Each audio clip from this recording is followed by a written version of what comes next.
Welcome back to Wrestling with Ski. Got a lot, to talk about. It was a long night of Monday Night Raw. I don't mean that in a bad way because for the first time in a while, I mean, me personally, I don't speak for, obviously the whole entire damn planet. I sure as hell don't want that responsibility either. But I actually kind of enjoyed Raw more than, SmackDown, if we're being honest. I mean, I don't know. Again, if Sasha like Charlotte were actually like believable, like in any shape, size, or form, it would have been more enjoyable. But it wasn't.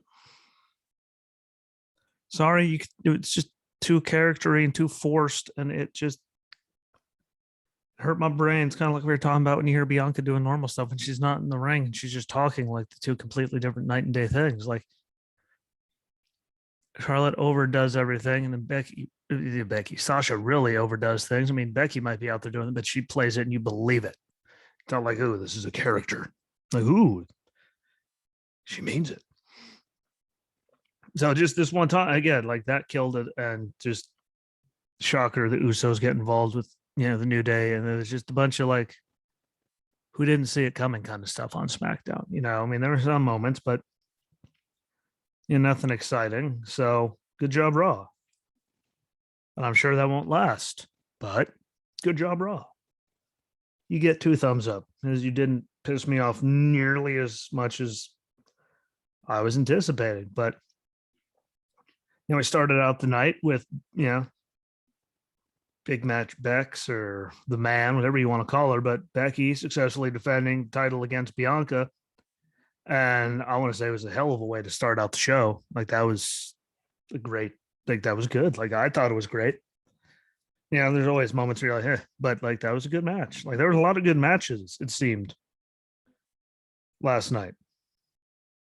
And again, like that, maybe it's just Raw's been so bad that it seemed like it wasn't that terrible. Like it was actually good, but better than SmackDown. That match was great. Becky seems better at having lots of counters for everything since her return. Which I mean, everyone from Taker to everyone else, like always say, it's good to add a new wrinkle to your game every time you come back, so it's not just the same old thing. So I don't think they had to turn her heel again because she was right in that perfect middle ground where it didn't matter. She could have just, now she's stuck just facing faces. Before, she could have went up against anybody and it would have worked because she was right in the middle and it was beautiful. But great match. I thoroughly enjoyed it. To see it end with Becky getting that turnbuckle cover off and flopping off of her.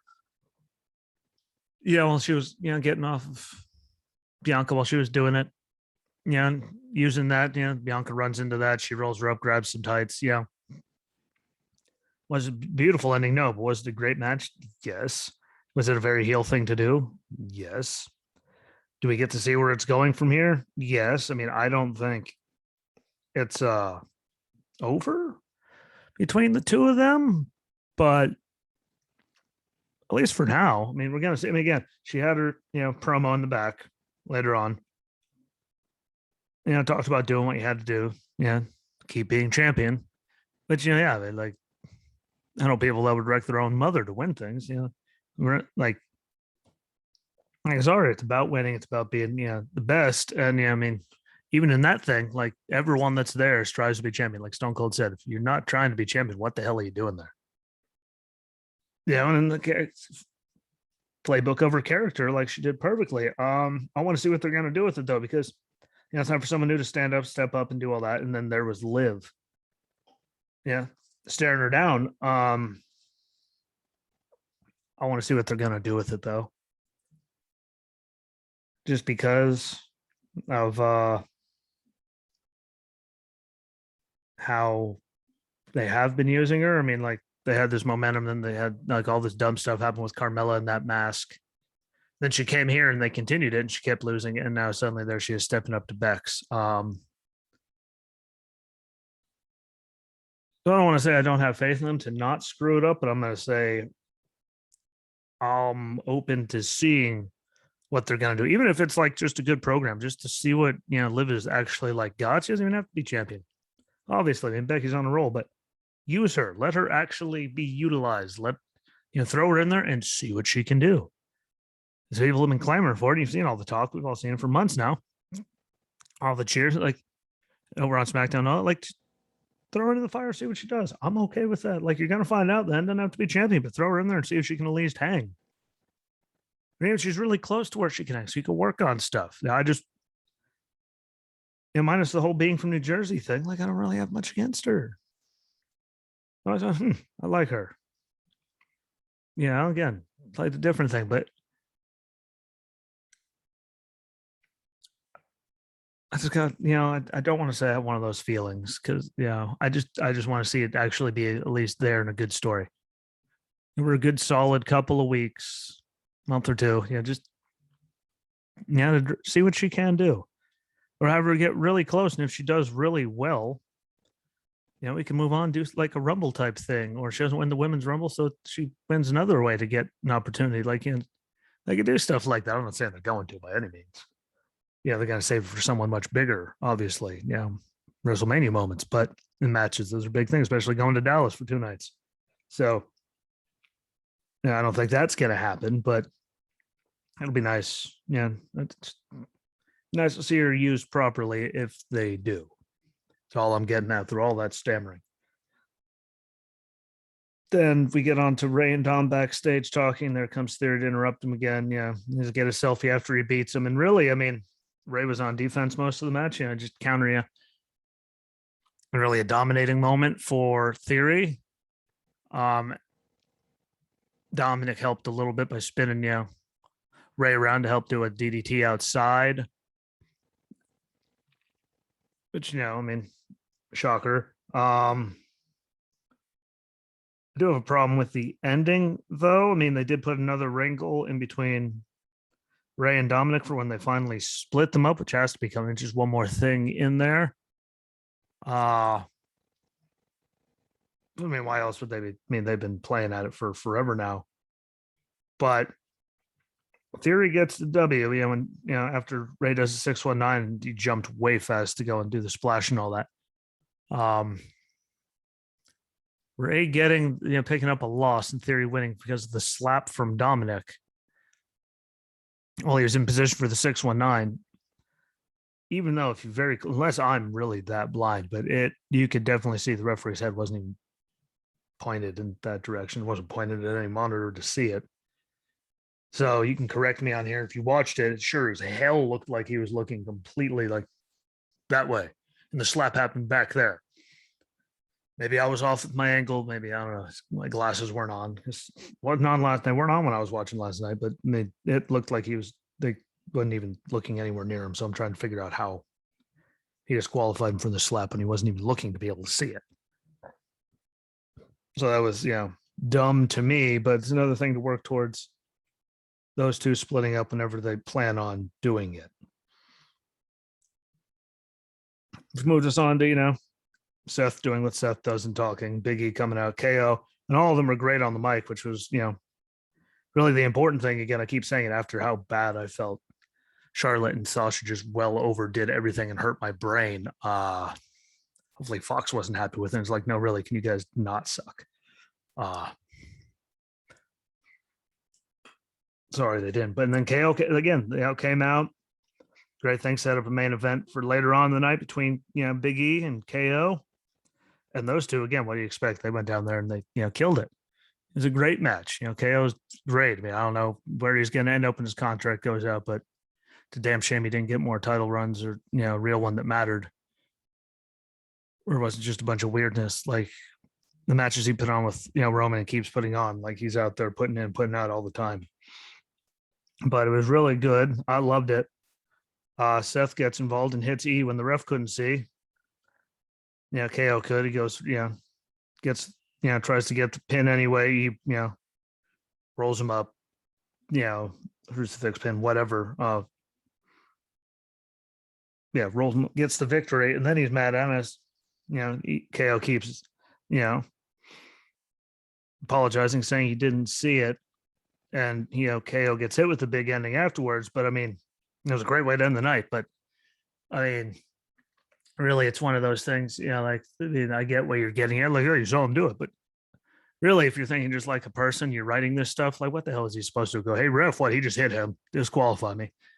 Like, no one's ever, like, no, that's not going to happen. So, yeah, that was dumb, but at least it keeps the three of them now vested in each other. Because Seth did that to him, Big E dropped him, like, or they're setting him up for a grand goodbye. And now, like, it's see you later time, which would just again be a damn shame for KO. Because I think he's super talented, like I really do, but I think he deserved better.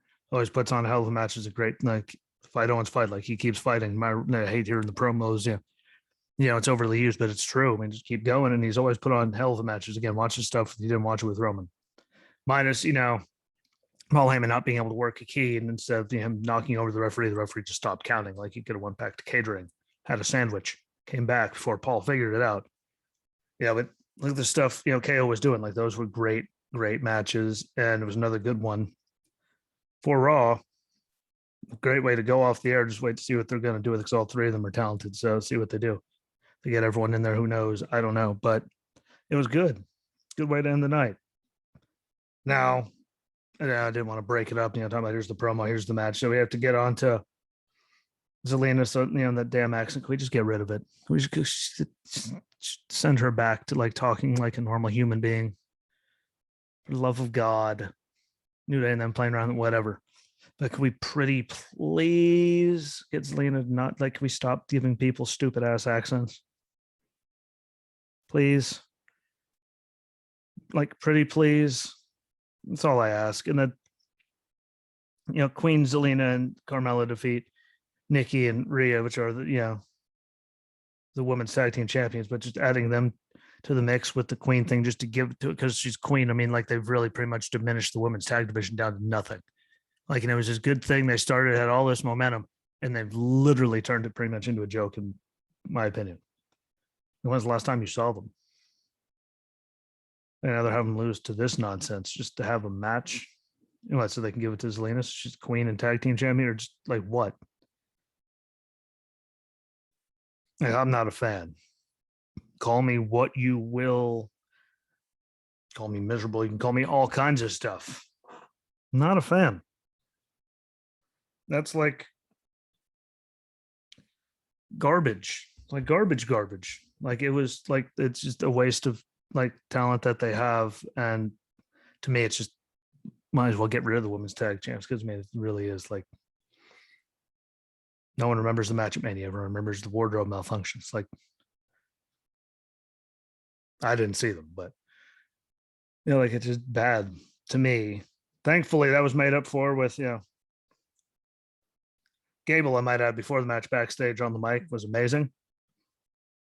Great. Like how far he's come if they just let him go. Like he could be dangerous. In his match with Finn Balor, he might have lost, but man, the way they were going at the beginning of that and all that technical just wrestling, like the counters, like all of that going on was amazing. So hopefully Gable gets something out of it, because goddamn, that was fantastic. I mean, who saw anything at one point? Finn countered an ankle lock into an armbar. Gable back to the ankle lock. Finn countered into a double stomp. Like just all over, like doing all that stuff. And he might. I mean, it ended with Balor getting superplex and catching Gable with a quick cradle for the win. But I mean, like when you watch that match, it makes me sit there and wonder who is the dumbass that decided again that Jason Jordan should be the one that they picked to be Kurt Angle's illegitimate child. Really does make me wonder who the hell did that. Because I mean, not trying to get anything mean, but I mean, if we're just going off of sheer accolades, I mean, Gable actually was an Olympic wrestler, can talk and really go and give him the opportunity. So I don't understand who decided that. Like, we're going to go with Jordan. Huh? It didn't make sense. And then you watch him actually get to go and, like doing all that technical stuff. That wasn't all on Finn. Finn can't have all that stuff happening all on his own. Like he needs another dance partner. And I think that was the best that Gable got to, show what he's got.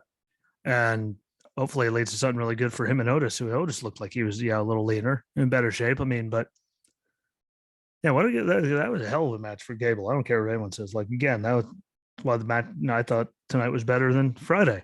It was great. That was probably that. I mean, that was one of the best matches of the night, just on technical ability alone, the story, just everything going back and forth. And I hope it leads to something good. And that led into, after we see Rude Ziggler, Riddle and Orton backstage, everyone talking with all that, we get to Rude and Ziggler against, the Street Profits, which they win.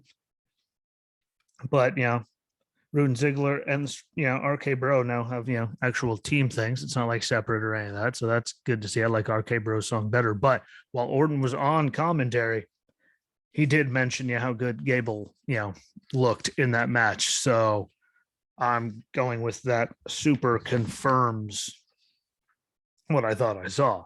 Orton at least going out there on commentary and talking about it, for competition purposes in the tag team division. But him bringing that up me, because he did look that good to me, and just hear him say it, like all the stuff going on in the ring, like they didn't have to have him go there. Like no one said, "Hey, go talk about him." Like could have been his ear, but it seemed like this Orton being Orton. That was, that was good. I made it, solidified my thoughts. And then again, the dumb, like here comes Omos on his own, distraction. Ziggler and Rude win. He takes out everybody in his path. And then the thing that really got me, I don't know if it was just on my end or the glitch or something. They're talking about Orton looking like he's going to go, and then suddenly, literally in 2 seconds, it was already switched back to them talking about it. Like they've moved on to the next thing. So I guess we're gonna see AJ and Omos against Street Profits at some point whenever AJ's back. Omos is just taking everyone out at that point, which really means, like, I guess we're just gonna see RK Bro against Rude and Ziggler nonstop.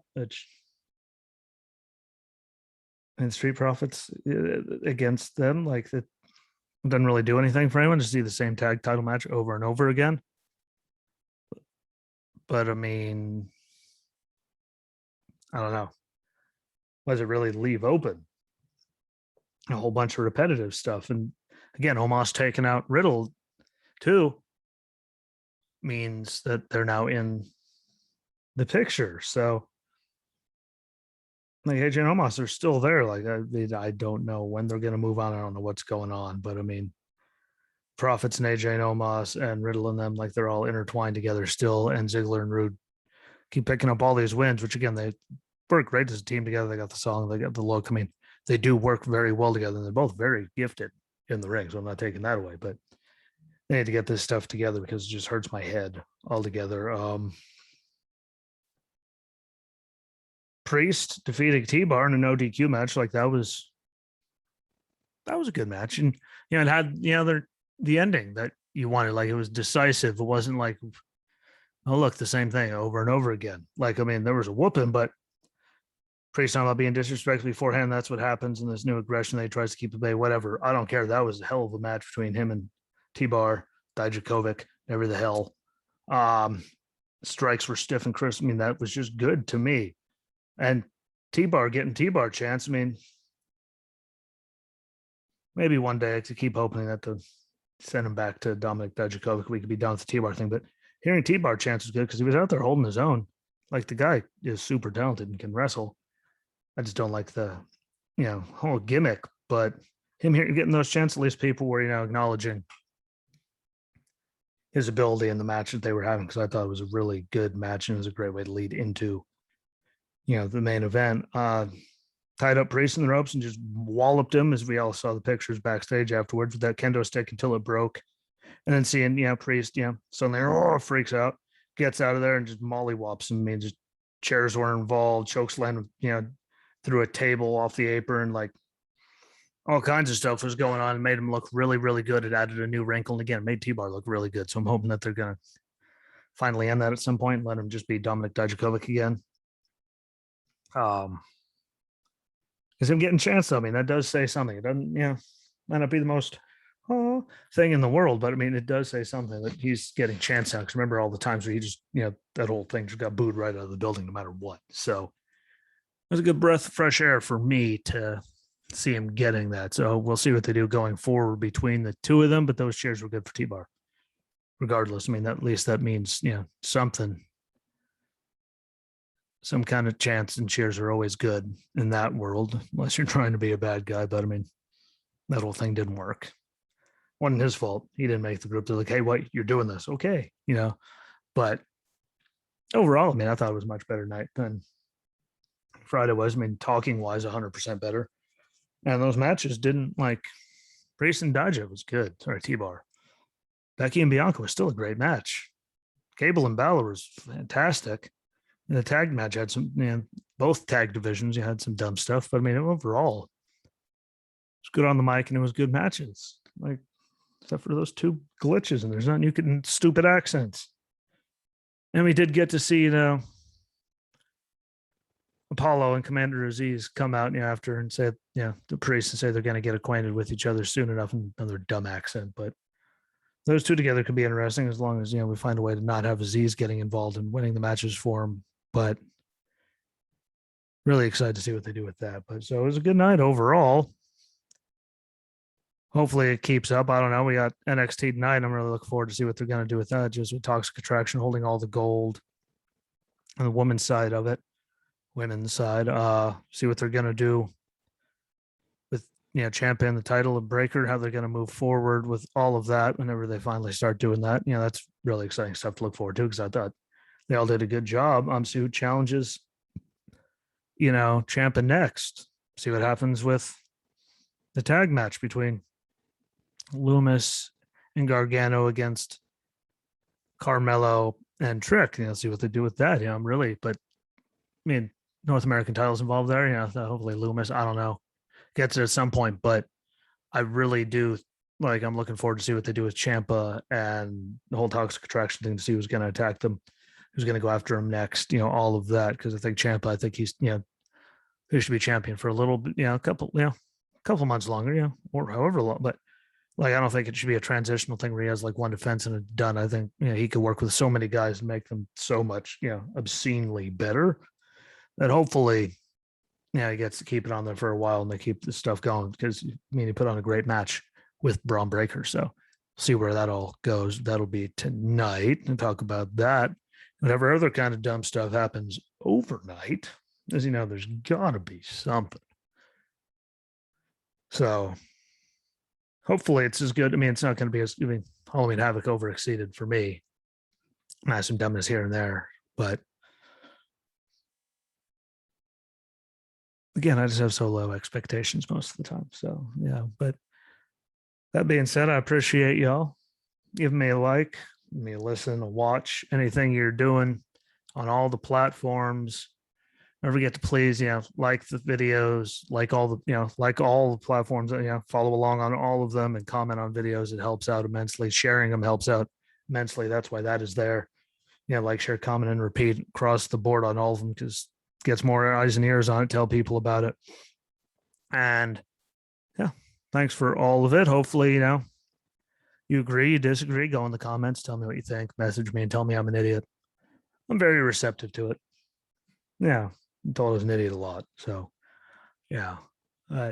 Be good to each other. It's Taco Tuesday, so you guys got some tacos, eat them, because it is the day. Be good to each other. Enjoy what you can. Let me know what you think. Enjoy NXT. And like always, my friends, I will see you tomorrow. And until then, peace.